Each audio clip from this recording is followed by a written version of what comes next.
ஏன் ஒரு படி மேலே போய் சொல்கிறேன், பாவக்காவாக இருந்தாலும் அதோடைய அல்டிமேட் வந்து சர்க்கரை சத்து தான்.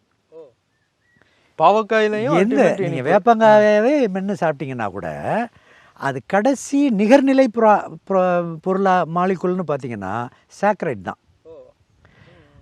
ஏன்? உயிர் வாழ்வதற்கு சர்க்கரை சத்து தான் முக்கியம். அது யாருக்கு தெரியுது? டாக்டருக்கோ நுகர்வோருக்கோ கிடையாது, இறை ஆற்றலுக்கும் இயற்கைக்கும் புரியுது. ஒரு ஜீவன் உயிர் வாழ்வதற்கு இப்போ தாவரமே இலையில் என்ன தயாரிக்குது? சர்க்கரையை தானே தயாரிக்குது. அப்போ எல்லாருக்குமே என்ன வேணும்? சர்க்கரை வேணும். அதை புரிஞ்சிருப்பீங்கன்னு நம்புகிறேன். அப்போ பாவக்காய் உட்பட சாப்பிட்டாலும் கடைசி பொருள் என்ன? சர்க்கரை. அதில் இருக்கக்கூடிய விட்டமின்ஸ், மினரல்ஸ் அதெல்லாம் அந்த மூலப்பொருள்னு பார்த்திங்கன்னா சர்க்கரை தான். அந்த எண்டோஸ்பாம்னு சொல்கிறது அது வந்து சர்க்கரையாக தான் மாறுது. சரி, இப்போ ஒரு சர்க்கரை அப்படின்னு எடுத்திங்கன்னா எது எதில் எவ்வளோ சர்க்கரை இருக்குங்கிறத நம்ம ஒரு ஆசிரியரை வச்சு தெரிஞ்சுக்கிட்டு பழக வேண்டியது இருக்குது. அதுக்கு தான் இப்போ நம்ம பதிவு பண்ணுறதும் ஒரு ஆசிரியர் வேலையை தான் நீங்களும் செய்கிறீங்க, நானும் செய்கிறேன், எல்லோரும் செய்கிறாங்க.